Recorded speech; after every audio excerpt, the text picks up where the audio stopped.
Good afternoon, ladies and gentlemen, and welcome to another episode of the Daily Friend Show. I'm your host, Nicholas Lorimer, today joined by Chris Hattingh. Chris, how are you doing? Good afternoon. Easy, straightforward election results. No difficulty making sense of all these things. So it's been a quiet day or two. No, sure thing. And also, we are joined today by Sara. Sara, how are you? All the more relief for having had my daily helicopter fly over during the intro. So it was Wonderful. The timing was good. Okay, so hopefully there are no more distractions. Right, so what an election that was. Now, we already talked about it a bit on Thursday and Friday, and we have now already begun to see the very early shape of what South Africa's politics is going to look like in the aftermath of these elections. And it may not feel like it, but in my opinion, we have woken up in a new country, one which is very different in the way its politics is going to work. So let me start off by talking a little bit about Parliament, the IEC.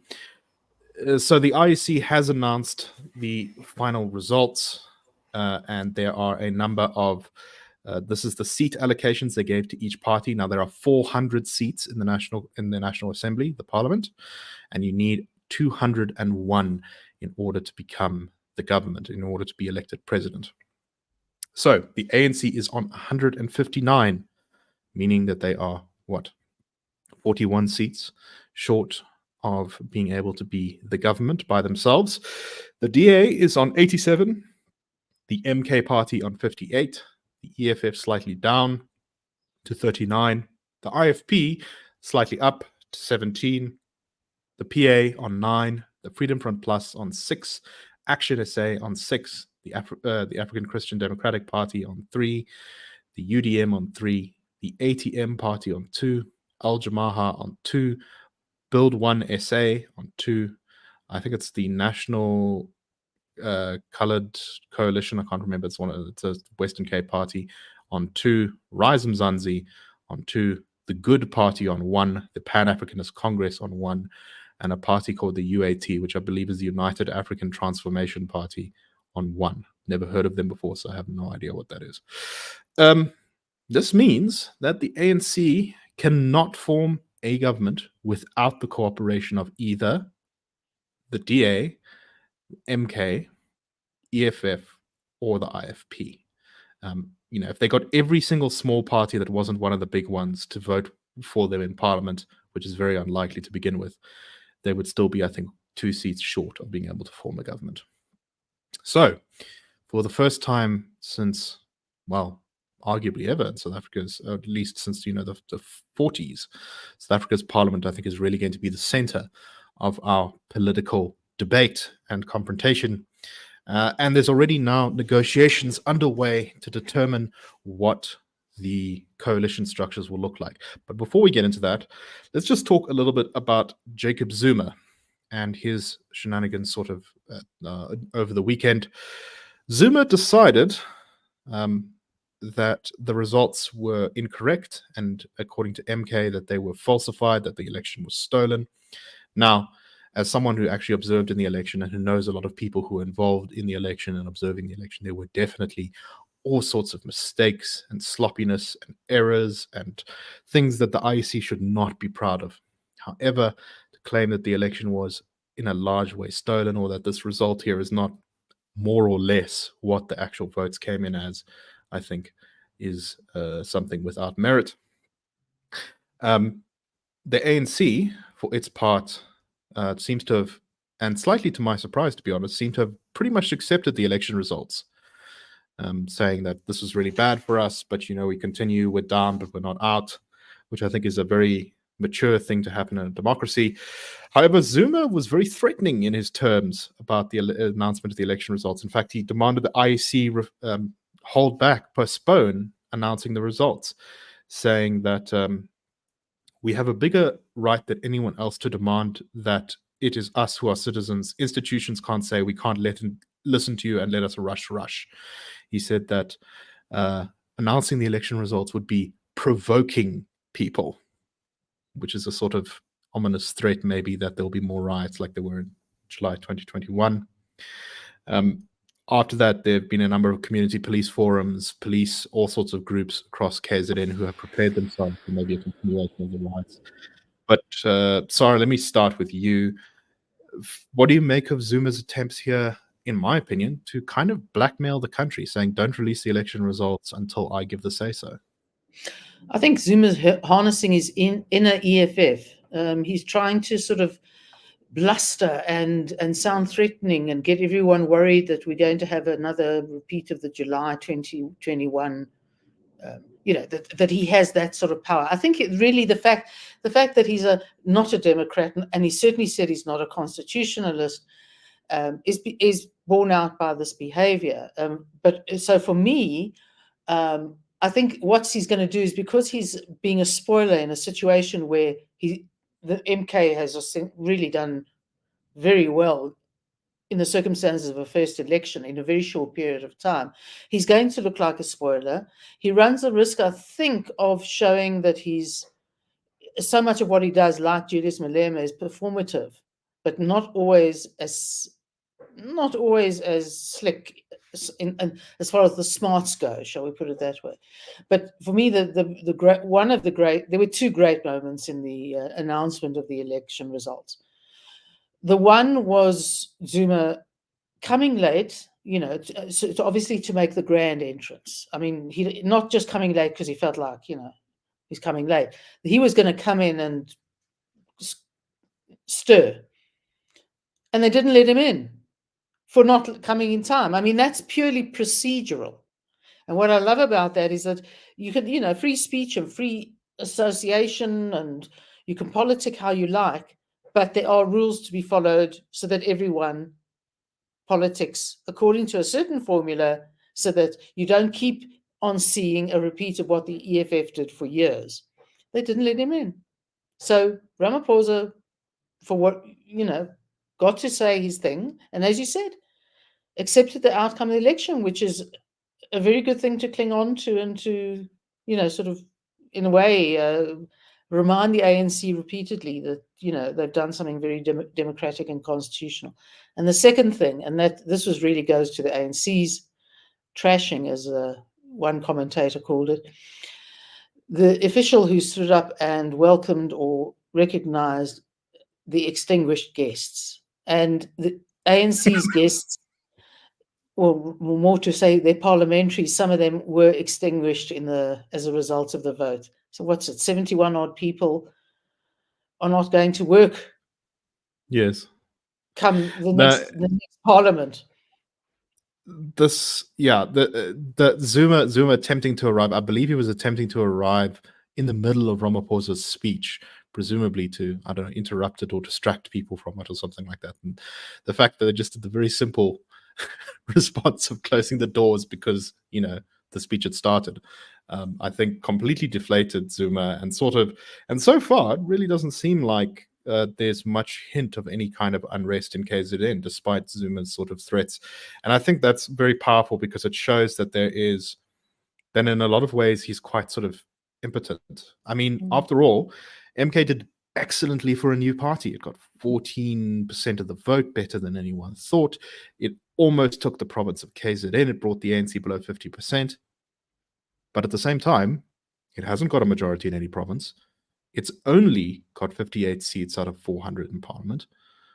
And there's no guarantee that the party is going to survive the next couple of years. It's going to have to now manage to actually function as a political party. So, Chris, some of the biggest questions, I think, in South African politics right now are, one, who forms a coalition or supply and confidence agreement or any kind of deal after this election to determine the direction of the country? The second question is, does the MK party survive? And the third question is, does the ANC survive? I think all of these are very important questions. And then a sort of fourth one connected to those last two is, if either the ANC or MK collapse, where do their voters go? To a new party, or do they perhaps potentially go back to the other one that hasn't fallen apart? Chris, what do you make of Zuma and MK? Yeah, so on Zuma specifically and MK, I don't want to discount just yet that there could still be unrest and some element of violence, especially if for MK, the work that they did to take over ANC party structures in KZN province, I'm sure that would have come with some sort of promise or some kind of benefit. And if you don't deliver on those people who maybe died in the wool up to that point, ANC card-carrying members, if they don't deliver to them, what can they cause in terms of violent protest action and the like? And I also don't want to dismiss or discount the influence that I think it's limited to what it was before, but that someone like Zuma might still have in the intelligence services. That was his bread and butter. That's the work that he did for decades under his presidency, his administration, not the hollowing out of the state security agency, but putting in the people that he needed and wanted there. And I don't see any reason to think that all of those people have been let go or purged or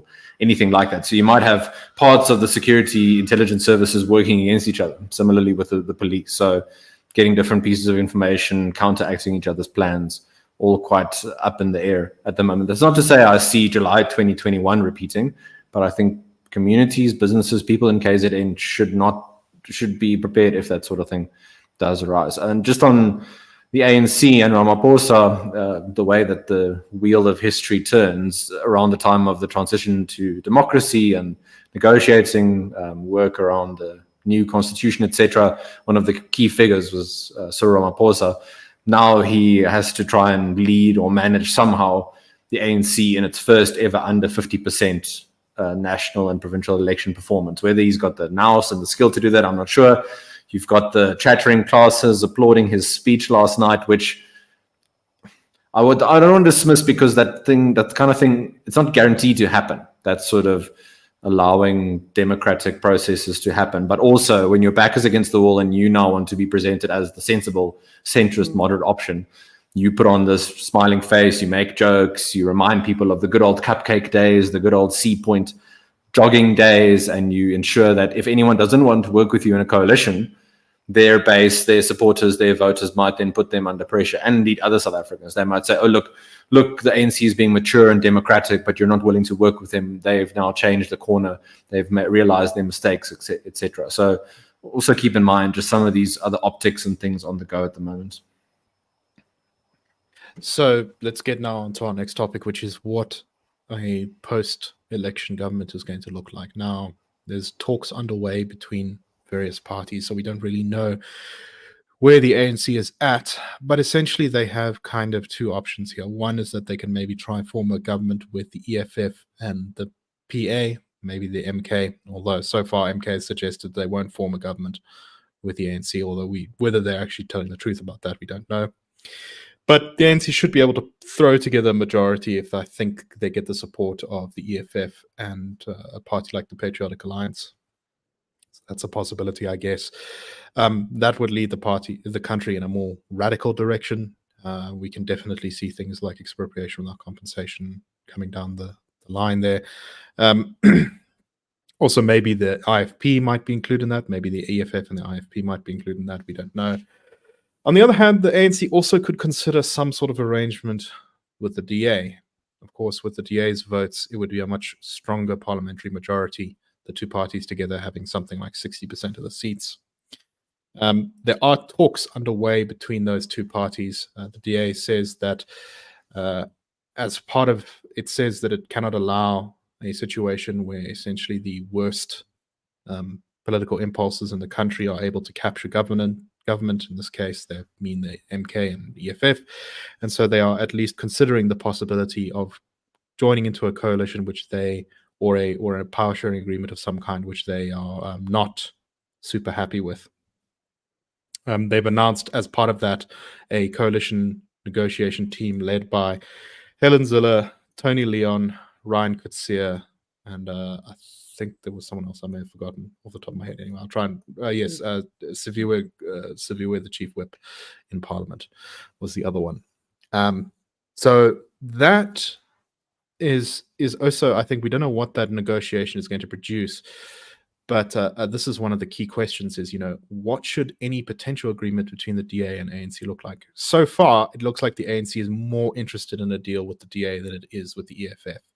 And there's a sort of bizarre spectacle at the moment of Julius Malema going around and kind of sort of trying his luck with everyone, saying, oh, we'll work with MK, we'll work with the ANC, we don't need to remove Cyril, we're willing to compromise.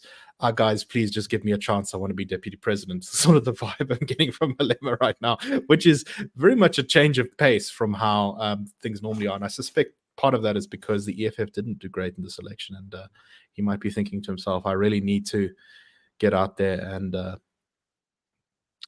find a new way forward for my party, because otherwise he risks becoming largely irrelevant. So, Sara, what do you make of the possibilities of a DA-ANC coalition? There's not. It's worth remembering that there isn't just. You don't necessarily have to have a coalition where you say, I don't know, the DA is Minister of Finance and the ANC is the president. You can also have a situation where the DA helps the ANC to be elected president, and then it gets its own ministers, but then the DA votes against them whenever they feel like it's not appropriate to support the government. That's what we might call a supply and confidence agreement, where the DA would keep the ANC in government, but then would veto policy positions it didn't want and wouldn't be involved in running government. So I put a lot there, but what's your take on all that? Yeah, I mean, obviously, the one of the major problems with a proper coalition, a formal coalition, is that if the ANC doesn't actually change tack and do, adopt policies or adjust policies to favor investment, etc., the DA runs a risk of being tainted with it. And of course, what happens then is it's not only tainted, but it runs a risk of losing it loses its opposition, the official opposition status, which is hugely, hugely risky. The confidence and supply option does give them more flexibility. Obviously, one of the problems is there might be sort of guilt by association. So it's very difficult to tell. I think one of the things that may influence the ANC to be more moderate, although, remember, we're talking about the guys who still think that communism a la 1960s dedication is how you should run an economy. But remembering that the EFF and the MK are unconstitutional, their attitudes to the constitution is essentially to get rid of it or neuter it, whereas the ANC globally has kudos for negotiating, and it was it kind of pretty much got what it wanted out of those negotiations. One of the most hallowed constitutions anywhere in the world. So a lot, and I think even with supporters will hang on whether the constitution is supported or denigrated. And this could be a tack the ANC takes with regard to heading off the MK and the EFF. I think the other thing one has to bear in mind is that, EFF and MK are personality-led parties. Everything revolves around the existence of their leaders. And funnily enough, ANC, that's the one thing I guess one generally can't accuse them of. It's not, you may have a more or less popular leader, but the party's existence doesn't depend on the existence of Zuma and Malema respectively. And parties in that situation, with the sort of breakaway we've seen, and probably quite a lot of sort of party treasonous politics in the ANC, particularly in KZN, I liken it to a civil war. The bad blood between brothers is badder, worse than any other form of opposition. So it's really, really early days. I mean, obviously, if they go MK, EFF, or any variant of that sort, then we better expect the next 5 years to be looking after ourselves, because no one's going to look after us for us. It just depends on how the ANC sees that, what essentially is the big split that everyone envisaged in one way or another a decade ago, whether it decides that it might actually have to offer something to the public and, steal a little less from the public purse to do so. It's really, for me, it's just too early to tell that. But those are some of the factors at play. It is also worth pointing out that because this is the parliament we're going to have for 5 years, unless there's a decision to call some sort of early election, we are very much likely to possibly see a change. The ANC and DA could work out a deal now, and then in a year, maybe that deal falls apart. Likewise, the ANC and EFF, or the ANC and MK could work out a deal now, and that'll fall apart in a year or two. This is what I mean by how we're living in a new country. The certainties of, we just have an ANC government and you sort of have opposition parties around the outside, that is over. Parliament really is going to be the place where things happen in a big way. Chris, what do you make of the steps for, let's say, the DA and the IFP in particular going forward? As Sara kind of said here, they're in a very difficult position. On one hand, they will probably be seen by some of their supporters as having betrayed the country if they let the EFF and MK get into power. But on the other hand, they risk being kind of made complicit in a lot of the mistakes the ANC has made if they do go into coalition with them, or even if they have a supply and confidence agreement, they might still get tarnished with the same brush as the ANC. What's your take on all this? Look, I think broadly, if you have two of your top four parties, to greater or less extent, not wanting to abide by the Constitution, the rule of law, you're sort of forced now into that particular paradigm. So I'm not saying it's satisfactory for classical liberals. I'm not saying it'll work pragmatically over the long term. But for the time being, of all your options, I think a confidence and supply arrangement is your best of all the options going forward.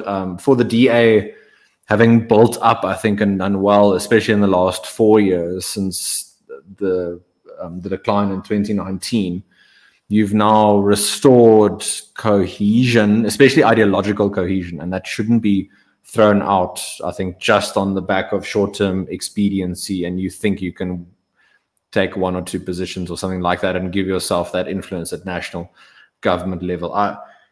I know it's sort of become either the growth or poverty route. So either we go ANC DA coalition and the country recovers, over the long term bounces back, or the Venezuela Zimbabwe route where it's ANC EFF MK.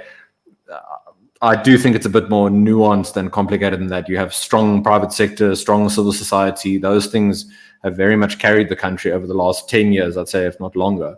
And going forward, should those be supported, especially even more so by people who watch these kinds of shows and share our content, then that trend line continues. So don't, in the fear and the uncertainty that a force like MK is trying to build off of, don't base your political strategy and decisions based on a vocal minority who's trying to leverage a crisis situation, or uncertainty at least, for their own benefit, at least in the short term. For a force like MK, players like Jacob Zuma, they have to out-radical themselves the whole time. So if on Saturday you say you cast doubt on the elections, don't pressure us, we'll produce the evidence, but just give us some time. Then the next day you then have to try and disrupt the president's address at the announcement of the results. Then the next day you have to do this and that and that. The more they have to out-radical themselves, and the more that oxygen is sucked away if the institutions hold and the other political parties hold the line, the less of an issue that will be, and then you have relatively more stable government over the medium to long term. The last sort of point, I think Hattingh, given the performance of the respective parties this year, so the ANC around 35%, the DA, I think 28, 27%, maybe others trending a little bit upwards. That's probably a sign of things to come for the country nationally over the next 10 to 30 years. And it's going to be messy. It's messy local politics and coalitions and horse trading and whatever. But if you can, as supporters of a particular party or those running those particular parties, get used to that idea that the era of one party dominance is now over, parliamentary majority, you have to work with that reality. Perhaps then you can start to see the right sort of small steps in that positive direction. In 2004, the ANC was at 69%. Now they're at 40%. The trend lines are pointing in that direction. For the DA to always maintain between 20 and 25%, if they can continue to do so, I think would be a boon to them and should be, from an ideological, classically liberal point of view, should be applauded and tried to be advocated for. So, we're also faced with, I think, the fact that the ANC is very much an organization in crisis. I think they've been in crisis for a while, but this election result confirms that. The party, I suspect, is now going to be suffering infighting the likes of which it has probably never seen before. And that is very much going to have an effect on what kind of government we get. If the different factions of the ANC may have different views on this or that issue or this or that coalition partner, and the losing side may decide to, break away and form its own party, because as MK and the EFF have proved, you can break away from the ANC and still become an important political force in South Africa. So I would not be surprised if we are facing another ANC breakaway party by 2029. What that party might be or who it might look like, who the hell knows.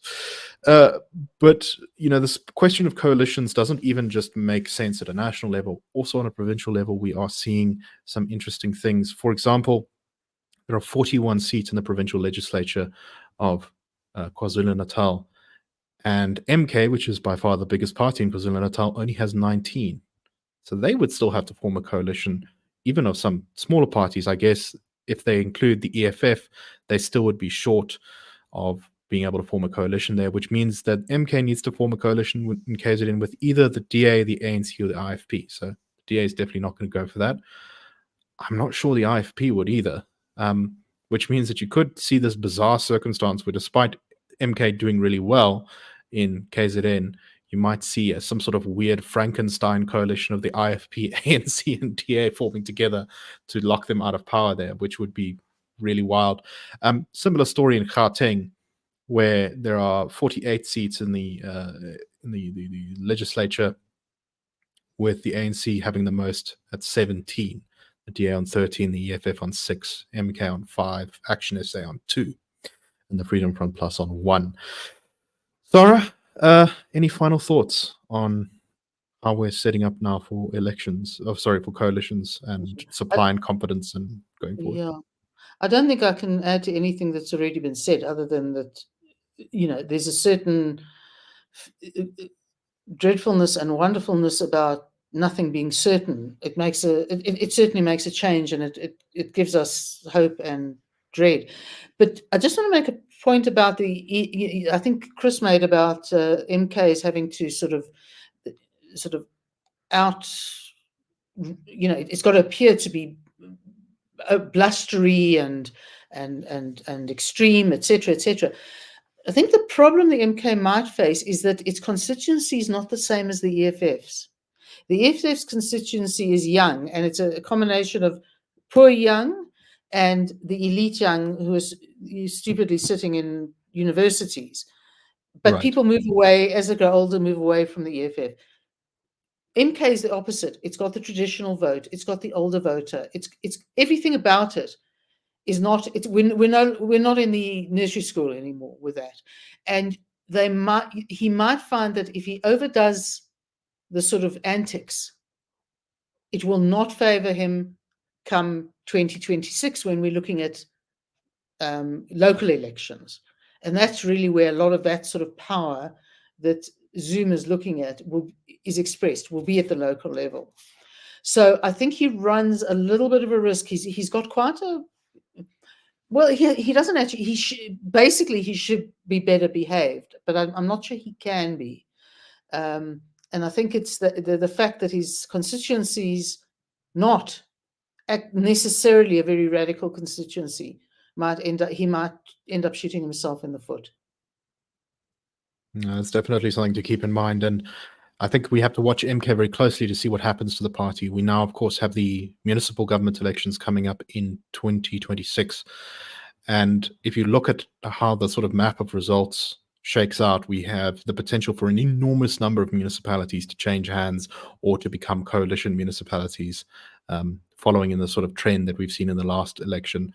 So, I mean, if you took the election results, if you took the national election results that we've just had for, let's say, the city of Johannesburg, you'd have the ANC on 32%, DA on 24%, MK on 12%, EFF on 12%, Action SA on 5%, PA on 2%.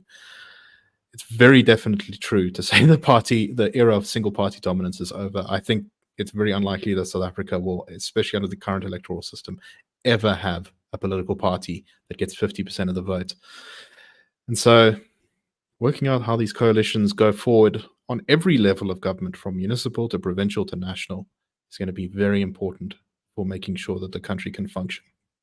Chris, any final thoughts before we close up for today? Just something that obviously won't be able to be addressed in the short term, but around democratic voter participation, legitimacy of democracy and of the elections, questions here for the IEC, maybe for the media, for many others, around continuing decline of voter participation. So despite on the day of the elections, the high numbers of voters being ascribed to high turnout, it's actually due to IEC operational issues. But this year it looks like to be around between 57 and 58%, down from 66% in 2019 and down again from previous election cycles. So I see a spoiled ballot as a legitimate way to voice your view on the status quo. Maybe you're not happy with any particular parties, so you still turn out, but you decide to spoil your ballot. You have your reasons. If you take all the spoiled ballots as a party, they were the 8th largest political party, outperforming roughly 45 other parties. So just questions there for the current political parties, again, for our institutions around voter participation. And I think if that trend line continues, then you see even more space for your more populist figures to upend the whole thing to their benefit. Oh, exactly. I think it's very important that South Africans who are concerned with the direction of the country participate to the full extent, so that we are not captured by sort of populists like those in the EFF and MK who have explicitly anti-constitutional agendas. If you ask South Africans, you will find that things like the Constitution are still, broadly speaking, pretty popular and have only become more popular as years have gone by. Okay, that's all the time we have for today. We hope that you found this show interesting. There'll be so much more to talk about in the coming weeks as more happens and as we get more news from what the different parties agree on and what our new government is going to look like. I think there are, I believe, 2 weeks that the various groups have to work out who's going to be elected president. And of course, failing that, we could always also end up in a situation whereby we have to rehold elections, although I don't think that's very likely. It's something to think about. Anyway, with all that in mind, hope you all have a wonderful day. Cheers, everyone.